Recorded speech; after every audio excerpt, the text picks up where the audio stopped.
할렐루야. 하루를 시작하는 이 첫 시간에 성삼위 하나님의 성호를 찬양합니다. 오늘 24장 신명기 24장 1절로 22절의 말씀을 요약 강의 큐티로 나눕니다. 오늘 말씀은 이혼과 재혼을 비롯해 삶에서 당면할 수 있는 여러 상황과 관련된 규정들이 기록되어 있습니다. 본문 1절로 3절의 말씀입니다.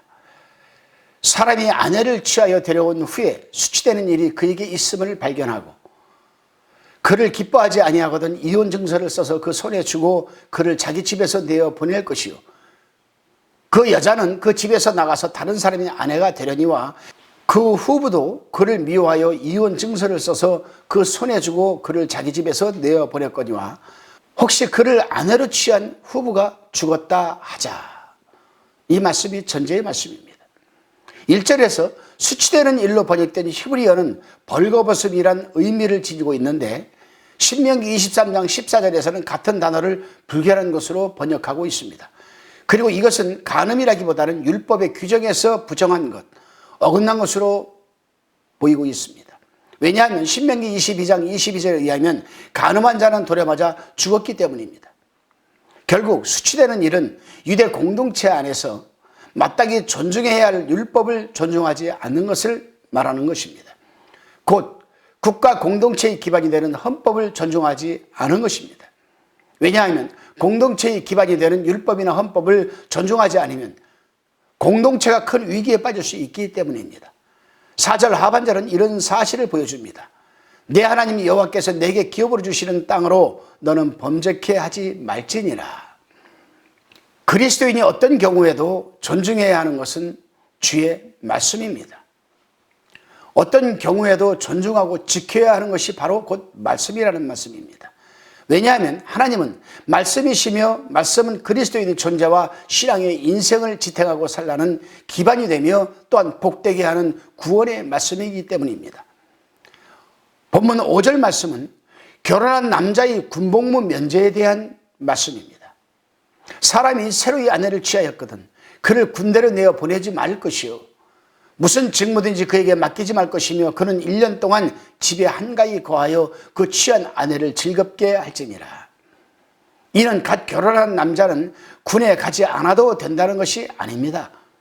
오늘날도 그렇지만 고대 이스라엘도 늘 준전시 준전 상황이었습니다. 전쟁을 준비하는 상황이었다 이 말이죠. 그러기에 모든 이스라엘 젊은 남자들은 언제든 군대로 소집될 수가 있었습니다.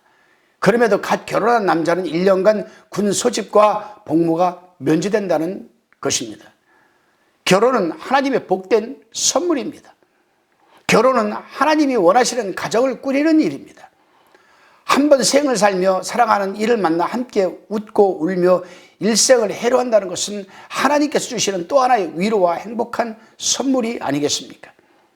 그러므로 이제 무엇보다 한 여자의 남편이 된다는 이 처음 마음, 그대로 다른 여자에게 또 한눈 팔지 말고 아내를 소중히 여기며 끝까지 사랑하며 살아가야 하는 것이 아니겠습니까? 6절은 우리도 예전에 맷돌로 곡식을 갈아 음식을 만들었듯이 맷돌이 음식을 만드는데 필수적인 도구이듯이 인간이 최소한의 생존권을 담보로 잡지 말라는 말씀이고, 7절 또한 사람을 팔아 돈을 벌지 말라는 것입니다.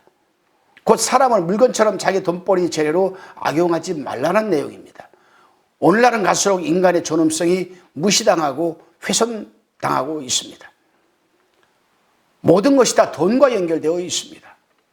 사람이 사람으로 보여야 하는데 돈으로 보이고 자기 이익이 재료로 보입니다.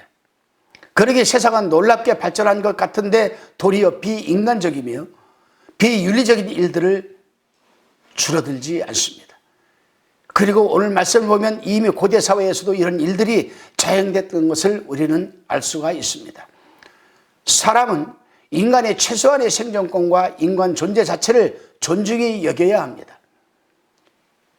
인간을 돈으로 보고 외모로 보고 자기 욕망과 쾌락의 도구로 보고 사람을 이용하면 하나님의 무서운 심판을 피하지 못한다는 사실을 우리는 명심해야 합니다. 그러므로 그리스도인들이 먼저 그리고 한결같이 사람을 존중하고 최소한의 생존권을 보장해야만 합니다. 10절 이하 15절로 17절로 22절 이와 맥을 같이 한다고 볼 수가 있습니다. 본문 8절로 9절은 나병에 대한 말씀입니다. 문둥병이죠. 특히 나병과 관련해 모세의 누이 미리암의 일을 기억하고 하나님께서 이미 하신 말씀대로 다 지켜 행하라고 말씀하고 계십니다. 말씀을 대하는 중요한 태도는 기억함입니다. 말씀을 기억하는 것입니다. 왜냐하면 기억할 때 말씀이 우리 삶의 힘이 되기 때문입니다. 말씀이 일상적인 삶에서나 결정적인 상황에서 우리를 붙들어주고 우리의 길을 인도해주기 때문이 아니겠습니까? 그러므로 말씀을 우리는 늘 기억해야만 합니다. 그럼에도 쉽게 잊는 것이 곧 말씀입니다. 그리스도인 되지 못하는 원인이 바로 여기에 있습니다. 그러기에 무늬만 수박이고 속은 떨기만 한 호박이고 정체성을 알 수가 없는 것입니다. 오늘날에 그리스도인으로서의 정체성을 잃어버리고 신앙생활을 하는 사람들이 얼마나 많은지 모릅니다. 그러니 늘 우왕좌왕하고 이리 몰리고 저리 몰리고 자기가 나가야 할 방향성을 잃고 신앙생활을 하는 사람들이 많다는 의미입니다. 우리는 말씀을 기억할 때 그 말씀이 우리를 온전한 그리스도인이 되게 하고 우리 인생의 기적을 낳는다는 사실을 늘 우리는 염두에 두고 우리는 신앙생활을 영위해야만 합니다. 본문 16절 말씀입니다. 아비는 그 자식들을 인하여 죽임을 당치 않을 것이요 자식들은 그 아비를 인하여 죽임을 당치 않을 것이라. 각 사람은 자기 죄의 죽임을 당할 것이니라. 각 사람은 자기 죄의 죽임을 당할 것이니라. 사람은 누구나 각자 자기 죄로 죽습니다. 죄에 대한 책임이 남에게로 넘어가는 것이 아니죠.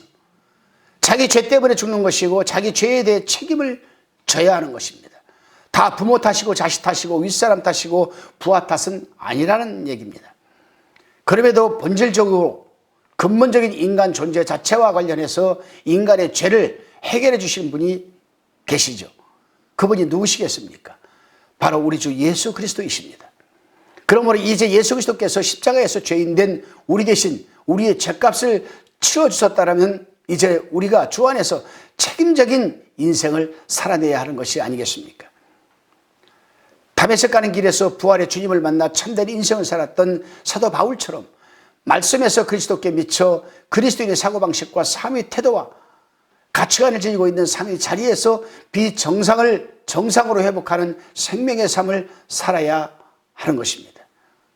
오늘 하루도 우리는 비정상을 정상적으로 돌리고 무너지고 찢기고 상한 우리의 삶을 회복하는 생명의 삶을 살아내는 하루가 되시기를 주님의 이름으로 축원드립니다. 기도하시겠습니다.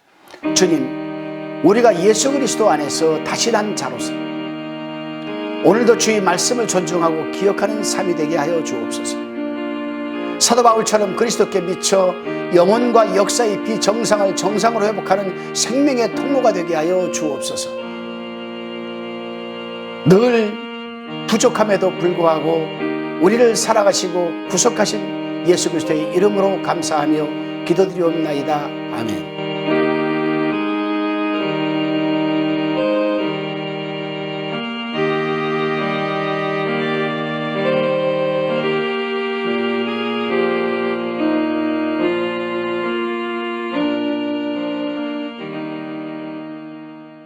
화평방송 구독, 좋아요 부탁드립니다. 감사합니다.